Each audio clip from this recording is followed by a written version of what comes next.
शौहर से नाराज़गी का इज़हार करना चाहिए और शौहर से नाराज़ कितने दिनों तक रहना चाहिए, इसके क्या जो है ना नुकसानात हो सकते हैं ज़्यादा नाराज़ रहने के, और जल्दी सुलह करने के क्या फ़ायदे हो सकते हैं। आज की वीडियो में एक तो इसके बारे में आपसे मैं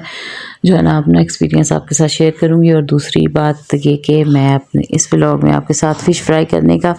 बड़ा ही ज़बरदस्त तरीका आपके साथ शेयर करने लगी हूँ। मैं सालों से इसी तरीके से फ़िश फ्राई करती हूँ। वैसे तो मेरे चैनल पे काफ़ी ज़्यादा रेसिपीज़ मौजूद हैं, तफसील वाली रेसिपीज़ मौजूद हैं, लेकिन इसमें आपने देखना है कि मैं कर क्या रही हूँ। हाँ, इतना मैं आपको बता दूँ कि मैं डबल फ्राई करती हूँ फ़िश को, और डबल फ्राई करने से फ़िश बहुत मज़े की बनती है।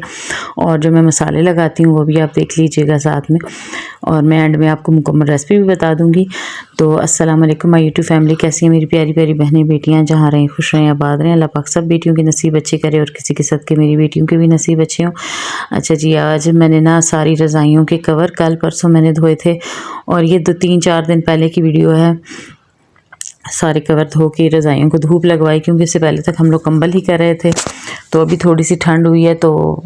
फिर जो है ना रज़ाइयाँ करनी थी, और वैसे तो मैं धो के ही रखती हूँ, लेकिन यह है कि इनमें ना अलमारी में रखने की वजह से इनमें एक अजीब मिट्टी की स्मेल सी होती है ना, डस्ट स्मेल होती है, और उसकी वजह से मेरे बच्चों को छींकें शुरू हो जाती हैं, फ्लू शुरू हो जाता है, डस्ट एलर्जी है मेरी बेटियों को। तो फिर मैं जब भी यूज़ करनी होती है तो पहले मैं इनको दोबारा से इनको मैं वॉश करती हूँ ना। अभी फिर मैंने ये सारी वॉश की हैं। ये थोड़ा बाहर का मंज़र हमारे गेट के बाहर ऐसे कैमरा मैन लिया हुआ था, तो साथ में ना मेरे भाई की कॉल भी आई हुई थी, वीडियो भी रिकॉर्ड कर रही थी और अपने भाई को भी दिखा रही थी। तो आते हैं जी अपने व्लॉग की तरफ और अपने पेन पॉइंट की तरफ कि शौहर के साथ जो है अपनी नाराज़गी का इज़हार करना चाहिए कि नहीं। देखिए, शादी की शुरुआत में अगर आपको कोई बात, शुरुआत में क्या दरमियान में भी, जब भी आपको कोई बात बुरी लगे तो अपनी नाराज़गी का इज़हार ज़रूर करें। जो ख़वातीन अपनी नाराज़गी का इज़हार नहीं करती हैं ना, मतलब किसी ने कुछ कह दिया और शौहर ने अगर कुछ कह दिया तो फिर भी उसके साथ ये सोच कर कि नहीं मैं अगर नाराज़ हो जाऊँगी तो शौहर मुझसे और दूर हो जाएगा, ये सोचकर अपनी नाराज़गी का इज़हार नहीं करती हैं और बिल्कुल नॉर्मल ही बिहेव करती हैं, तो ऐसी ख़वातीन की भी फिर इज़्ज़त नहीं रहती उनके शौहर की नज़रों में, और वो फिर ना ये सोच रहे होते हैं कि मैं कुछ भी कर लूँ, इससे कौन सा कोई फ़र्क पड़ना है, ये मेरे साथ नॉर्मल ही रहेगी। और इस चक्कर में फिर वो ना आहिस्ता आहिस्ता अपनी इस लड़ाई के अंदाज़ को बढ़ा देते हैं, कहीं के पे भी किसी भी जगह आपकी बेइज़्ज़ती करना शुरू कर देते हैं, और उन्हें कुछ इस बात का लिहाज नहीं रहता कि मैंने कहाँ पे क्या बात करनी है क्या नहीं करनी। तो इसलिए फ़र्स्ट स्टेप में ही जब आपको लगे ना कि कोई बात आपको बुरी लग गई है, या कहीं पे उन्होंने आपकी इंसल्ट की है, ख़ास तौर पे अपने पेरेंट्स के सामने, आपके फ्रेंड्स के सामने, आपके वालिदैन के सामने कोई ऐसी बात कर दी है जिसकी वजह से आपकी बेइज़्ज़ती हो, चाहे वो मज़ाक में क्यों ना हो, तो आपने उन्हें फ़ील कराना है कि आपको बुरा लगा है। आपने एकदम से उनकी तरफ देख के और अपनी नाराज़गी का इज़हार करना है कि मुझे अच्छा नहीं लगा। उसके बाद आपने ये नाराज़गी दिन भर तो आपने कायम रखनी है, पूरा दिन, और जब तक कि वो ख़ुद उन्हें जो है ना ये महसूस ना हो कि वाक़ई मैंने गलत किया है। लेकिन रात सोने से पहले आपने अपने हस्बैंड से, अगर वो बात करें या ना करें, अगर वो इस बात पे और ज़्यादा मुँह फुला के सो जाएँ, तो आपने सिर्फ़ ख़ामोशी से उनसे इतनी बात करनी है, आराम से, मतलब लड़ के बात नहीं करनी। इतना आपने उन्हें कहना है कि आपकी इस बात ने मुझे तकलीफ़ पहुँचाई है, मुझे हर्ट किया है, मैं इंसान हूँ, मेरी भी इज़्ज़त है, आप मेरी इज़्ज़त करेंगे तो बाकी भी मेरी इज़्ज़त करेंगे, और अगर आपको मुझ में कोई चीज़ गलत लगती है तो प्लीज़ आप मुझे बता दिया करें, इस तरह मुझे हर्ट ना किया करें, मुझे दिल को मत दुखाया करें। और जब आप ये बात करेंगी तो अगर वो समझदार हुए तो आपको आपसे सॉरी भी करेंगे और एक्सप्लेन भी करेंगे कि नहीं मैंने तो मजाक किया था, तो आप उन्हें कहिएगा कि मुझे ऐसी बातें जो है ना मजाक में भी नहीं पसंद, क्योंकि आपकी कहने की वजह से मुझे बुरा नहीं लगा। दूसरे लोगों ने जब इस चीज़ को फ़ील किया और कि आप मेरी बेइज़्ज़ती कर रहे हैं तो मुझे इस वजह से बुरा लगा, तो ये चीज़ जो है ना बताना बहुत ज़रूरी है। नंबर 2 पे आते हैं कि जो लड़कियां ज़्यादा दिनों तक नाराज़ रहती हैं अपने हस्बैंड से, मतलब एक हफ़्ता, महीना भी बात नहीं करती हैं, एक घर में रह के अजनबियों की तरह ये सोच रही होती हैं कि जो है ना ये मुझसे ख़ुद बात करेंगे, ठीक है। जिस तरह कि मैंने आपको बताया कि आपने सोने से पहले अपनी शिकायत उन्हें करनी है। दिन भर आप बेशक उनसे बात ना करें, नाराज़ रहें, लेकिन रात को आपने ये बात क्लियर आपने करनी है, उन्हें एहसास होना चाहिए। उसके बाद आप जो है ना बेशक उनके साथ प्यार से बात करें, आराम से, जैसे हैं आप नॉर्मल हो जाएं, लेकिन उन्हें इस चीज़ का एहसास होना चाहिए। दूसरी चीज़ ये होती है कि महीना महीना नाराज़ रहती हैं वो लड़कियां इस वजह से कि वो कोई बात करती ही नहीं है, बस कोई बात बुरी लगी दिल में रखी, खामोश रहना शुरू कर देती हैं और अपने हस्बैंड्स को ये बात इस करती नहीं है कि जो है ना खुद उनसे कोई बात नहीं करती, इस उम्मीद पे होती हैं कि हस्बैंड खुद मुझसे बात करेंगे, खुद मुझे कहेंगे कि हाँ मैंने गलत किया। तो हम हमेशा ये याद रखिए कि मर्द कभी अपनी गलती एक्सेप्ट नहीं करता, कभी भी कबूल नहीं करता, कभी भी उसे नहीं लगता कि मैं गलत हूँ, क्योंकि मर्द में एक अना होती है, ठीक है, और औरतों में भी होती है, ये नहीं कि नहीं होती, लेकिन ये है ना कि औरतों ने कंप्रोमाइज़ करना होता है और वो कर भी लेती हैं, लेकिन मर्द कंप्रोमाइज़ नहीं करते, क्योंकि खुद अल्लाह की तरफ से खुदाई कुदरत है कि मर्द में अना अकड़ होती है। तो अगर आपसे आपके हस्बैंड बात नहीं करते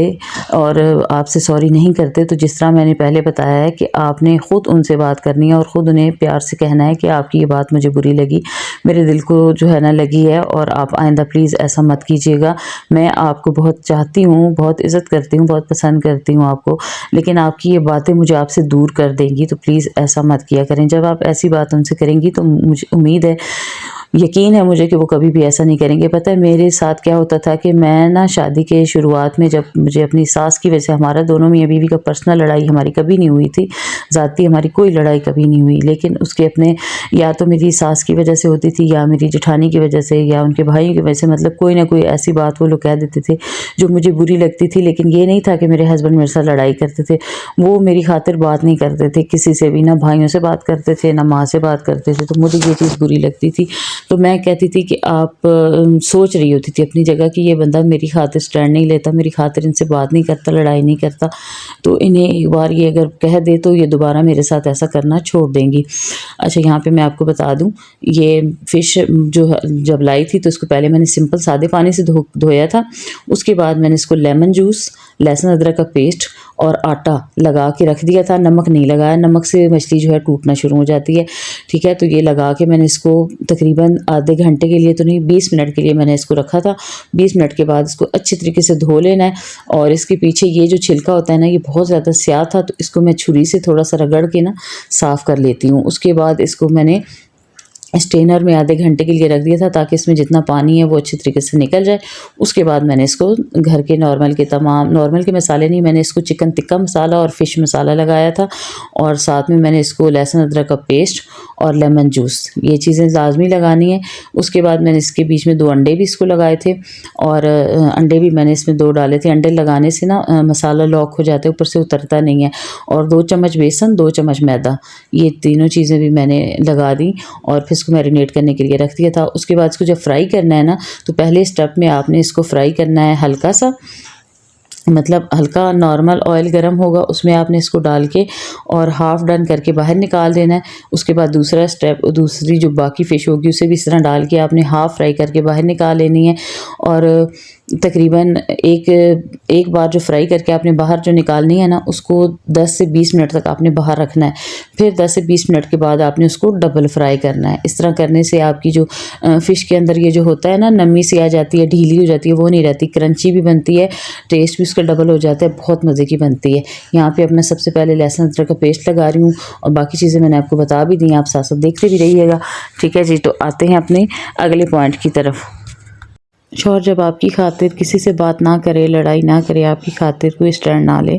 तो क्या शौहर से ज़्यादा देर तक नाराज़ रहना चाहिए? तो देखें, कुछ मर्द हजरात ऐसे होते हैं ना जो शुरू से ही अपने माँ बाप के ताबे होते हैं, बहुत ज़्यादा इज़्ज़त एहतराम करते हैं, और उस इज़्ज़त एहतराम की वजह से अपने वालिदैन से कोई बदतमीज़ी नहीं करते। और याद रखिएगा कि जो लड़के ज़्यादा अपने माँ बाप के साथ क्लोज़ होते हैं या ज़्यादा डरपोक रहते हैं, डरपोक नहीं, ज़्यादा इज़्ज़त एहतराम करते हैं, उनकी बीवियों के साथ ही ज़्यादा सास का और ससुर का जो होता है ना, ससुर का तो खैर बहुत कम ही होता है, सास का जो रहता है ना वो और बुरा रवैया होता है, और बाकी के घर वालों का भी। उसकी वजह ये होती है ना कि उन्हें पता होता है कि हमसे किसी ने कोई बात नहीं करनी, इसके शौहर ने हमें कुछ कहना नहीं है, और इस वजह से ना फिर मियाँ बीवी के आपस में इख्तलाफात बढ़ जाते हैं। मेरे साथ भी ऐसा ही होता था। तो फिर मैंने जब इस बात को समझ लिया ना कि मेरे हस्बैंड की ये नेचर है, वो कुदरती तौर पे ऐसे हैं कि वो किसी का भी दिल नहीं दुखा सकते, सिर्फ अपने माँ बाप का ही नहीं, क्योंकि उन्होंने कभी अपने पेरेंट्स की वजह से मुझे भी बुरा भला नहीं कहा, मेरे साथ भी कभी बात नहीं की, बस खुद साइड पे हो जाते थे, खामोश रहते थे, अंदर ही अंदर जो है ना अपनी बातों को अपने दिल पे ले लेना और खामोश रहना। फिर जब मैंने इस बात को फ़ील किया तो इसके बाद फिर मैंने क्या किया कि मैं अपने हस्बैंड के साथ बता देती थी, उन्हें सारी बात बता देती थी, और लेकिन मैं अपने हस्बैंड के साथ नाराज़ नहीं रहती थी, क्योंकि ऐसा करने से क्या होता था कि फिर मेरे हस्बैंड ज़्यादा टाइम पर बाहर रहना शुरू कर दिया उन्होंने, बाहर दोस्तों में, रात को भी लेट नाइट तक बाहर दोस्तों में बैठे रहना, वहीं पे खाना पीना, लेट वापस आना और आते ही जो है ना मुंह दूसरी तरफ करके सो जाना, कोई बातचीत नहीं करनी। और ज़्यादा उनकी बातचीत ना करने की वजह ये भी होती थी क्योंकि दरवाजे के साथ ही मेरी जेठानी साहिबा होती थी, एक रूम के साथ, रूम में से दरवाज़ा निकला हुआ था पुराने घर का ना, तो वो सारी बातें वो सुन लेती थी और फिर सुबह उठ के नया एक मसला बन जाता था। अलग से मेरे हस्बैंड की क्लास लगाई जाती थी, और वो शुरू से ही इस किस्म के मेरे हस्बैंड का मिजाज है कि वो ना सबकी बातें सुनते हैं, और ऐसी आदत मर्दों में बहुत बुरी होती है, इसका उन्हें बहुत ज़्यादा नुकसान उठाना पड़ता है। ज़्यादा नुकसान उन्हें ये होता है कि बीवी भी नाराज़ रहती है और माँ बाप भी नाराज़ रहते हैं। ऐसे शौहरों से, ऐसे मर्दों से कोई भी खुश नहीं होता, और इस बात को वो लोग तब समझते हैं जब उनकी ज़िंदगी पूरी गुजर जाती है। इसी तरह दूसरी तरफ मेरे जेठ साहब थे, उनके बच्चों के साथ किसी ने ऊंची आवाज़ में बात भी कर ली तो मेरे जेठ सीधे खड़े हो जाते थे लड़ाई करने के लिए, अपनी मिसेस के लिए, हक के लिए स्टैंड लेना। हालांकि उनकी मिसेस उनसे एज में बड़ी थी, काफ़ी ज़्यादा उम्र में बड़ी थी, लेकिन इसके बावजूद मेरे जेठ की ये आदत होने की वजह से मेरी सास भी उससे डरती थी, मेरे ससुर भी उनसे डरते थे, और अभी भी डरते हैं, अभी भी उनका यही रवैया, और मेरे हस्बैंड का अभी तक वही रवैया है, किसी से बात नहीं करनी, किसी को शिकायत नहीं करनी। कहते हैं बस ये उनका मिजाज है, वो करे, मैं ऐसा नहीं कर सकता, ये मेरा मिजाज है। और इसी चीज़ को समझते हुए जो है ना मैंने तब से ये रवैया रखा है कि मैं अपने हस्बैंड से नाराज़ नहीं होती हूँ। अब बता देती हूँ उन्हें कि मुझे बुरा लगा है, और वो भी फिर इस चीज़ को समझते हैं, और फिर इज़हार नहीं कर सकते, लेकिन मैं समझती हूँ। इसलिए यहाँ पे आपको ये बात बता रही हूँ कि मर्द को समझने में काफ़ी टाइम लग जाता है, मुझे भी समझने में 8 से 10 साल लग गए थे इस चीज़ को समझने में कि आखिर मेरे हस्बैंड ऐसा करते क्यों हैं। तो अभी आके समझ आई है मुझे इतने सालों के बाद कि ये जो है ना वो ज़िद से या जानबूझ के या नहीं करते, बस हर मर्द का अपना मिजाज होता है, और उन मर्दों का ज़्यादा ऐसा मिजाज होता है जो शुरुआत में ही आपको अब पता चल जाना चाहिए। अगर शुरुआत में आपके हस्बैंड किसी से भी बातचीत नहीं करते और घर वाले भी बताते हैं कि ये है ही खामोश तबीयत, इसमें जुर्रत नहीं है किससे बात करने की, तो आप समझ जाएं कि आपके हस्बैंड की नेचर ऐसी है, उनकी तरबियत इस किस्म की हुई है, या वो लिहाज करने वाले मर्द हैं, इज़्ज़त करने वाले मर्द हैं। वहाँ पे उनके साथ लड़ाई करना या अपनी लाइफ को बुरा फ़ील करना या अपनी ज़िंदगी को गलत करना, ये गलत है। ज़िंदगी को गलत मतलब आपस में लड़ना झगड़ना, अपने शौहर से नाराज़ होना, ये गलत बात है। फिर यहाँ पे आपने ना अपने मियाँ के साथ रवैया अच्छा रखना है, लेकिन ये है कि उन्हें साथ साथ बताते रहना है कि इस चीज़ ने मुझे मेरा दिल दुखाया, वो नेक्स्ट टाइम ऐसा करने से ना गुरेज़ करेंगे। तो ये, और यहाँ पे मैंने फ़िश को ना सुबह के टाइम मसाला लगाए थे, लेकिन रात के वक्त दूसरे दिन शाम को मैंने इसको फ्राई करने लगी थी। अब फ्राई मैं इसको जो करूँगी ना, एक बार मैं इसको हाफ़ फ्राई करके बाहर निकाल के रख दूँगी, और फिर दूसरी स्टेप को भी मैं इसी तरह करूँगी हाफ़ फ्राई। मतलब पहले मैंने एक दफ़ा सारी फ़िश को हाफ़ फ्राई करके बाहर रख देना है,